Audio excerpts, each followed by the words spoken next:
But I mean, today is longest stage, and we can try something here. So off they go there, a little bit misty and overcast. There was a slight hint of a little drizzle as they left Robertson, and may have had a bit of a damp first 45 minutes or so on the route, but really nothing to worry about. Big men's elite field, and hallmark of the Absa Cape Epics over the last few years is the absolute speed that they leave that start area, charging off the line and straight up the yellow jerseys on the front there with Robach and Gesma making sure they are in attendance straight away.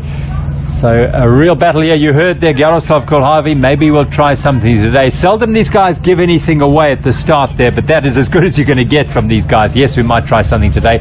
Look at Van der Hayden and Frischneck, the Scotsram young guns, going up to the front. They're free to fly because Nino Schurter and Matthias Sternemann are no longer in the race. Yeah, I think a lot of these teams that haven't gotten something out of the race up until this point will be fancying their chances for the Dimension Data hotspot that comes just after 16 kilometers today. This stage, I think, yesterday we clearly saw that Kulovi and Grotz were the strongest in the field, and they would feel it was a missed opportunity to gain some time over their rivals, and today a perfect stage for them to capitalize. Yeah, I think that team will count on Matthijs' experience. He's won the Absa African jersey 3 times in the past, and I think he knows how to win it, and they will play it safe and see when the opportunity comes, and they will try and take it. This trademark start, and you can see teams just making sure they mountain bikers and taking charge right at the front there.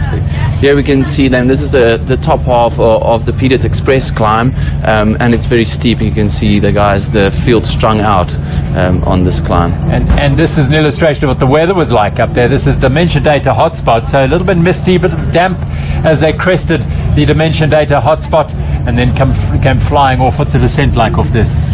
It's fairly, this top half of it is quite rocky, but from there on it is through the vineyard, so not particularly technical. Beautiful trails here for Jaroslav Kolhavi, Howard Grotz, and then Canyon Topik very much in it. So are Nicola Robach and Daniel Gesmeyer. Those 3 teams just starting to separate themselves a little bit there. Amazing trail that. We can confirm that Albin Carter and Christian Heineck did take the Dimension Data hotspot, and that was just after 16 kilometers. So this is interesting. The yellow jerseys, one of the yellow jerseys there. Buff Scott has one rider there, and so do Centurion Vardabit times so brilliantly Howard Grotz in his second event. Kolhavi, a 2-time winner with Christoph Sauser, of course, has won everything else there is to win in mountain biking. Gold medal at the Olympics, cross country and marathon titles as well. And staying with them here today is the top peak team of Christian Heineck and Albin Lecata. Yeah, Lecata, they've had a steady week actually. They've been, after really disappointing 2017 when they finished outside the top 10, they've come back this year fully prepared and up for this battle. Lecata, if anything, is looking in probably the best condition we've seen him in here for many years. He's really looking up for this battle.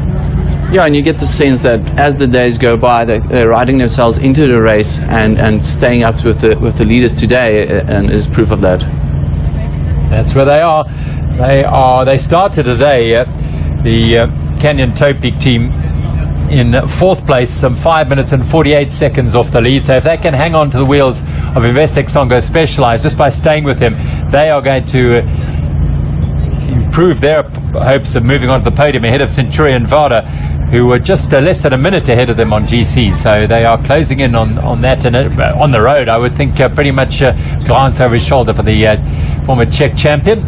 Yeah, just checking back to see if the guys are there. Pretty sure he won't be able to see them. And on the front again you can see Kulovi driving the pace. Just you can see the world champion stripes on the armbands of Albert Lecata. There we go. He's the world marathon champion, a 3-time marathon champion, and he won it in Singen in Germany last year again. But as per UCI regulations, only the cross-country champions, either national or world, can wear their stripes at this event. So hence the little notification on the shoulders there of Heineck, of the Czech Republic champion, former, and Albert Lecata. To stay with them and stay together, but if they want to win the race, at some point they would need to attack. Well, Buff Scott really have been the revelation of this race throughout here. They've been amazing from the from the get-go at that prologue, Carretero and Pinto. To see flying down the descent, trouble here, Grotz and Coolharvey, another puncture. Another puncture for the Songo Investec Specialized team, and now how much time will they lose on Canyon Top Peak? Just looking at the Canyon Top Peak team there. So they will definitely try and hammer it now to try and get an advantage over the Specialized boys. Although you can see it looks like Carter slightly struggling and yo-yoing off the back there. There's Lakata. Well, it happened yesterday for Investec Songo Specialized. It happened for their women's team on the opening day. Back to the women's race. It's taking the bike of Robin de Groot and riding on with the bike there. So Robin will have to run it down. Back up and running and riding here are Coolharvey and Grotz, something they've done already in this event, riding hard to close down that gap again. Yeah, Coolharvey and Grotz on the full power here, trying to close the gap on Canyon Top Peak. And there we can see them right in the front, and they actually miraculously have almost closed the gap in no time.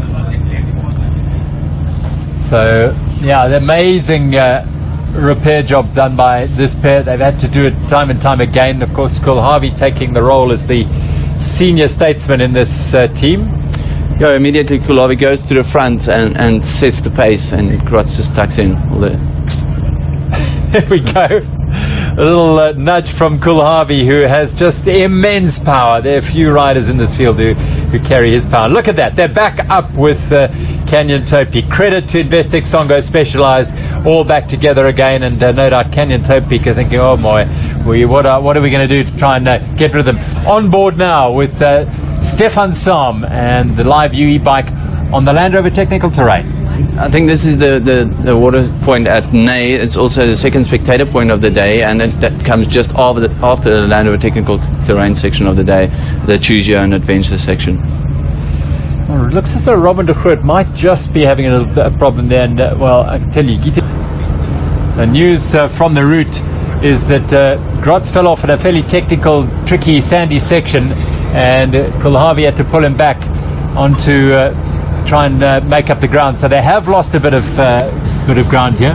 They seem to find themselves in the same position quite often, and you can see again Coolharvey on the front and really driving the pace to try and close the gap to the leaders. The stage 1 course, so we got a good taste of it, and it's a lot of fun, but I'm happy just doing it at that speed. I mean, I did a lot of suffering in my career, so I'm not quite ready to take all that on again. But it is interesting, as we watch now the yellow jerseys. This is Emmanuel Fumik and Enrique Avancini digging deep here in the yellow jersey. 2 minutes and 23 the deficit, and they're on that damn wall road now, and it looks like these guys are going to lose the yellow jerseys today, thanks to that power from Investec Songo Specialized. However, that gap, we're not entirely sure exactly what that gap is at this stage, but they're doing all they can to close it down. Well, you see, these guys are in full time trial mode. The hands just narrow on the bars, trying to get that little bit aero, and that makes just a massive difference on the mountain bike.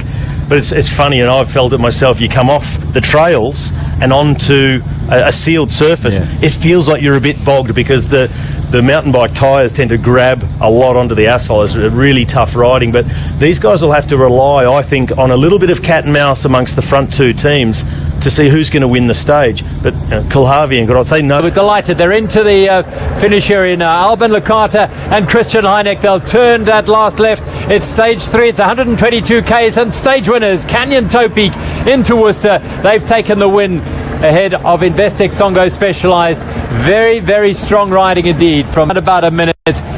Grotz, he's taking a few shots here today. Yeah, Howie, he doesn't look so good on these last kilometers. Recovery will be the key for him, and very, very important for tomorrow. 1:05, 1 minute and 5 seconds, there and thereabouts, Howard Grotz. And the last day already. Of course, the journey to Val de Vie, and we're halfway there to Val de Vie, which is over the mountains and not too far away in Paarl. We'll go to Wellington before then, but Val de Vie is the ultimate goal for every single one of these riders. And who will be wearing those yellow jerseys when they get in there? It looks like we may have new leaders. So it's already 2 minutes between this and Investec Songo Specialized. So 2:23 was the gap at the start of the day. So I think we could have Coolharvey and Grotz in yellow tomorrow, but it'll only be seconds. And as Christoph Sauser said, don't worry about the seconds. But you know what? It must be nice riding in the yellow. It is super cool feeling. 3 of them tomorrow. There'll be a little more relaxed as they head through the gate and onto the grounds here at RTS Drosti. Enrique Abansini and Manuel Fumik of Cannondale Factory Racing, they will relinquish the yellow jerseys. They finished third today, having won the last two stages. And they are now, we reckon the gap to Investec Songo Specialized 4 minutes, which makes it 5 minutes to Cannondale Topeak. Yeah, pretty rough. I mean, 122 Ks, longest stage of the Epic, and the guys specialized in Topeak on the first climb into the herd box and then just made the move. And we just tried to control the damage. We're riding clever in the bunch in the back, and then at one point at Land Rover technical terrain, we made the move, and then we came together with the Scott Buff guys. Worked pretty well together. I think we didn't. We even closed the gaps to the front guys, and then they got a flat tire, and then from there on we cracked on, and it was more or less like a time trial to the finish.